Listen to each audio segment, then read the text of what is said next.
চিতই পিঠা খাওয়ার জন্য আর ৩০০ ফিট যেতে হবে না। আজকে আমি নরম দুধ দিলে ফুলকো চিতই পিঠার রেসিপিটি শেয়ার করছি, তাও আবার সকল রকমের টিপ সহ। আসসালামু আলাইকুম everyone, welcome to Liza's kitchen.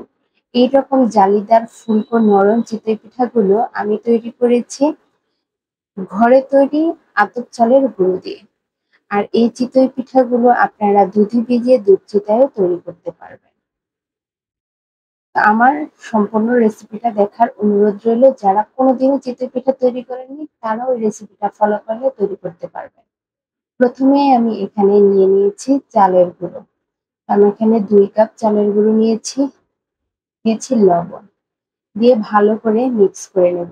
আমি আজকের রেসিপিতে কোনো প্রকারের বেকিং সোডা ইউজ করিনি।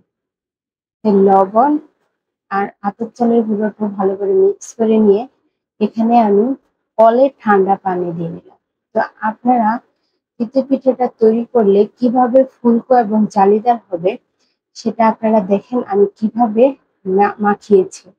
মাখানোর উপরে ভিত্তি করেই পিঠাটা ভালো হয়। তো আপনারা এভাবে অল্প অল্প পানি দিয়ে খুব ভালো করে মথে নিবেন। এভাবে যত মথতে পারবেন দেখবেন পিঠাটা ততটাই ফুলকো হয়। যাদের চিতই পিঠা কোনোদিনও ফুলে ওঠেনি তারা আমার টিপস ফলো করে তৈরি করুন, নিরাশ হবেন না। আশা করছি হয়ে যাবে। তা আমি আজকে রেসিপিটা বেশি একটা স্কিপ করিনি। সম্পূর্ণ রেসিপিটাই আমি দিয়েছি একদম অল্প সময়ের মধ্যে। দেখেন আমি কিভাবে হাত দিয়ে মুছে নিচ্ছি এবং কতটুকু পরিমাণে পানি দিয়েছি।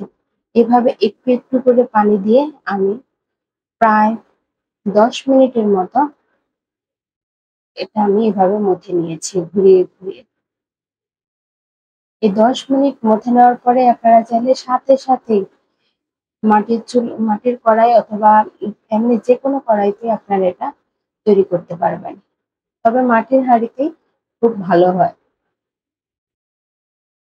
এটা যতটা আঠালো হবে ছিদ্রে ততটা ভালো হবে। এভাবে উপর থেকে যখন ধরবেন দেখবেন যে এটা আঠালো, সেজন্য এটা লম্বা হয়ে পড়ছে, থেমে থেমে পড়ছে না। তো আমার রেসিপিগুলো যদি আপনাদের ভালো লেগে থাকে অবশ্যই আমার চ্যানেলটাকে সাবস্ক্রাইব করে দিবেন। যদি কোনো নতুন বন্ধু আমার রেসিপিটি দেখে থাকেন চ্যানেলটাকে সাবস্ক্রাইব করে দিবেন, সম্পূর্ণ ভিডিওটা দেখবেন। আর আপনারা কোন ধরনের রেসিপি পেতে চান তাও আমাকে কমেন্ট করে জানাবেন। যদি ভালো লেগে থাকে তাহলে লাইক, কমেন্ট, শেয়ার করতে ভুলবেন না।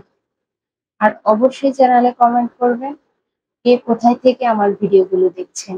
পরবর্তী ভিডিওতে আমি আপনাদের কমেন্টগুলো পড়ে শোনাবো। তো এভাবে আপনারা হাত দিয়ে ব্যাটারটাকে খুব ভালো করে মিক্স করতে থাকবেন। যত ভালো মিক্স হবে পিঠাটাও ততটা ফুলকো হবে। এই যে আমি এভাবে একটু একটু মিক্স করছি আর পানি দিচ্ছি। তো পিঠার ঘনত্বটা কতটুকু হবে তাও আমি আপনাদেরকে দেখিয়ে দিচ্ছি। চিতই পিঠা খেতে কার না ভালো লাগে শীতের দিনে সকাল অথবা সন্ধ্যাবেলা ভর্তার সাথে চিতই পিঠা তো খেতে কি যে মজা। অনেকে এটা তৈরি করতে পারে না তাই খেতেও পারে না। দেখছেন আমার আঙ্গুলে কি পরিমাণ লেগে আছে। ঠিক আপনারা আঙ্গুল চুবালে যখন দেখবেন এরকম ভাবে কোট হয়েছে তখনই বুঝবেন যে এটা ঠিকঠাক হয়ে গিয়েছে। এখন আমি একটি হাতার সাহায্যে আপনাদেরকে দেখিয়ে দিচ্ছি। এই দেখুন হাতার গায়ে যে এরকম ভাবে লাগলে আপনারা বুঝবেন যে আর পানি মেশাতে হবে না। এটাই একদম পারফেক্ট একটা চিতই পিঠার মিশ্রণ। এখন আমি একটি মাটির কড়াই নিয়ে নিয়েছি। আমি এটা আজকে কিনে এনে আজকে আপনাদেরকে তৈরি করে দেখাচ্ছি। এটাকে খুব ভালো করে গরম করে নেবেন। তারপর এভাবে 1.5 হাতার মতো দিয়ে দিবেন, দিয়ে ঢাকনা দিয়ে ঢেকে দিবেন। যদি আপনাদের কাছে এরকম মাটির হাঁড়ি না থাকে তাহলে একটা কিনে এনে সাথে সাথে কিভাবে তৈরি করবেন তাও বলে দিচ্ছি। আপনারা এনে কড়াইটাকে পানিতে ভিজিয়ে রাখবেন 5 মিনিটের মতো। তারপর একটু পানি দিয়ে চুলার আঁচ একদম লো রেখে এই পানিটাকে শুকিয়ে নেবেন। নিয়ে তারপর এখানে তেল দিয়ে ভালো করে মুছে পিঠাগুলো দিবেন। প্রথম 2-1টা পিঠা নাও হতে পারে, তারপরে এগুলো ঠিকঠাক হয়ে যাবে। দেখছেন চিতই পিঠাটা কতটা ফুলকো হয়েছে। এভাবে ঢেকে আমি ঢাকনা দিয়ে ৩ মিনিট ২ থেকে ২.৫ মিনিট বা ৩ মিনিট রাখবেন। তাহলেই আপনারা এটাকে উঠাতে পারবেন। তো একটি তো তৈরি করে দেখিয়েছি, আরেকটি তৈরি করে দেখাচ্ছি। দেখছেন পিছন দিয়ে কোনো প্রকারের কালো হয়নি। এখন আমি আবার একটু একটা ন্যাকড়ার মধ্যে তো তেল ছিল, সেটা দিয়ে আমি আবার একটু মুছে নিয়েছি। নিয়ে আবার এখানে আমি ব্যাটার দিয়ে দিচ্ছি। তো এভাবেই আপনারা তৈরি করবেন। প্রত্যেকটা পিঠা আপনাদের ফুলকো হবে এবং খুবই জালিদার হবে। একবার আমার কথা শুনে আপনারা এভাবে তৈরি করে দেখুন, কোনোভাবে মিস হবে না। তারপরেও যদি মনে হয় যে না বেশি একটা ফুলে না, সেক্ষেত্রে আপনাদের হাতের কাছে যদি বেকিং পাউডার থাকে দিতে পারেন। তবে আমি আশা করছি বেকিং পাউডারের প্রয়োজন পড়বে না। রাস্তার পাশে যারা চিতই পিঠা তৈরি করে তারা বেকিং পাউডার দেয় না। তারা এভাবেই গোলাটাকে তৈরি করে নেয়। দেখছেন এটাও কত সুন্দর ফুলকো হয়েছে। তো আজকে আমি আপনাদের সাথে ভর্তার রেসিপিটা শেয়ার করছি না। আমি মনে করছি যে সবাই তো তৈরি করতে পারেন। যদি আপনারা চান তাহলে ভর্তার রেসিপিটা আমি শেয়ার করে দেব। দেখছেন আমার চিতই পিঠাগুলো কতটা ফুলকো হয়েছে। তো আজকে আমি এখানে ধনিয়া পাতা ভর্তা এবং সরিষা ভর্তা দিয়ে খেয়েছি। আপনারা যেকোনো ভর্তা বা মাংসের সাথে এটা খেতে পারেন অথবা দুধ চিটাও তৈরি করতে পারবেন। দেখেন অসংখ্য ছিদ্র এবং কতটা তুলতুলে নরম।